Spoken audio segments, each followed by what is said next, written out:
Spring has sprung. If you're a baseball fan, teams will play their first spring training games this weekend in Arizona and Florida. The first games of the regular season will be between the Oakland Athletics and Seattle Mariners on March 20th and 21st.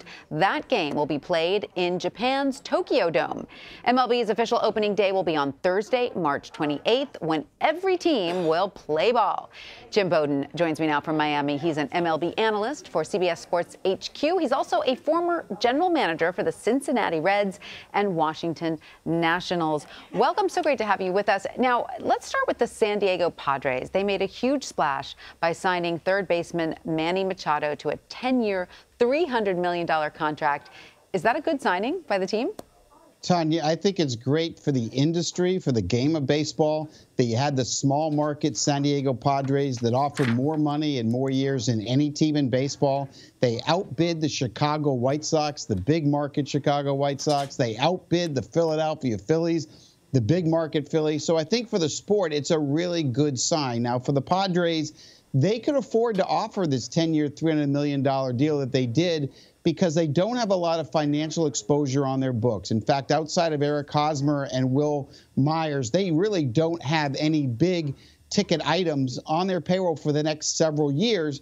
And they're rebuilding from the bottom up. And so a lot of their young prospects that are just getting to the major leagues now won't be salary arbitration eligible for 3 or 4 more years. And because of that, Machado fits into their salary structure here. So they could afford it. They also get a young 26-year-old player, and they're guaranteed for at least the first 5 years of this 10-year contract that he will be with the Padres. He doesn't have an opt-out till after year 5. So to be able to get that kind of talent that can hit 35 homers and drive in 100 runs as one of your important rebuilding pieces in the middle of your lineup, it was a really good move baseball-wise for the Padres. All right. Now, Jim, at the same time, baseball's other big free agent, BRYCE Harper, remains unsigned. Given the way free agency has shaken out this year, does it seem like baseball is headed for some kind of labor clash?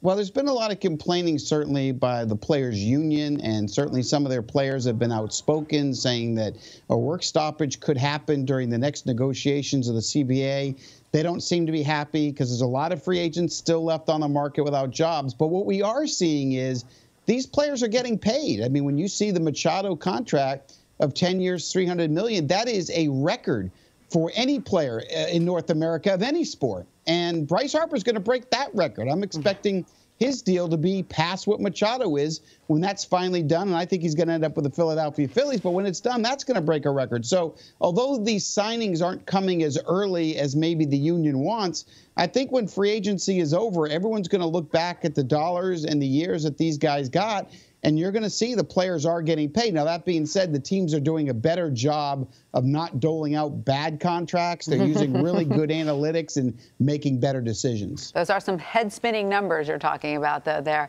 All right. Baseball's toughest division looks like it will be the National League East, with each team making major moves this offseason. Who's the favorite? You know, this is going to be like Game of Thrones, right? I mean, you legitimately have 4 teams with a chance to win, and the drama is going to be phenomenal. I'll go with the Washington Nationals, even if Harper signs with Philadelphia. I like what they did in the offseason. They bring in Patrick Corbin to that big 6-year deal that they gave him. But to have Max Scherzer, Corbin, Strasburg, they signed Anibal Sanchez. That's a really good 4-man rotation.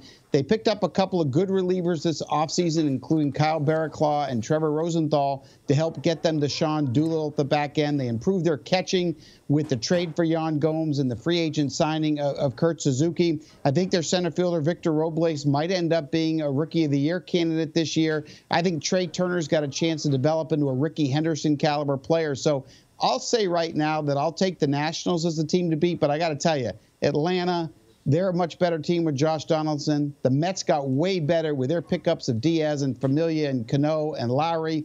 And the Phillies, with their pickup of Realmuto and maybe eventually Harper, they're a lot better. It is going to be a fun division to watch, Tanya. I'm a long-suffering Mets fan, so I hope you're right.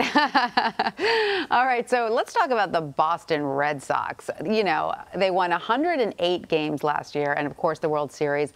Are they destined for a repeat, or is there a worthy challenger out there? You know, it's so hard to repeat in Major League Baseball. It's just a really difficult thing to do. And so I think it's going to be hard for them to do that.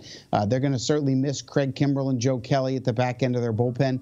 Look, they're still a 100-win team, but So are the Yankees, and so are the Astros. And I look at this Yankees bullpen. It's the best in the game, not only in quality, but in quantity and in depth. I think the Yankees have a chance to unseat the Red Sox, not just for the World Championship, but I think they have a chance to unseat them in the American League East. But look, Houston is a team that they're going to have to reckon with if they can be healthy. Cleveland has a good rotation come October baseball. And, of course, the National League have a bevy of great teams like the East teams we just talked about, as well as teams like the Dodgers and Cubs. I think it's tough to repeat. If I had to pick a favorite today, I might go Yankees.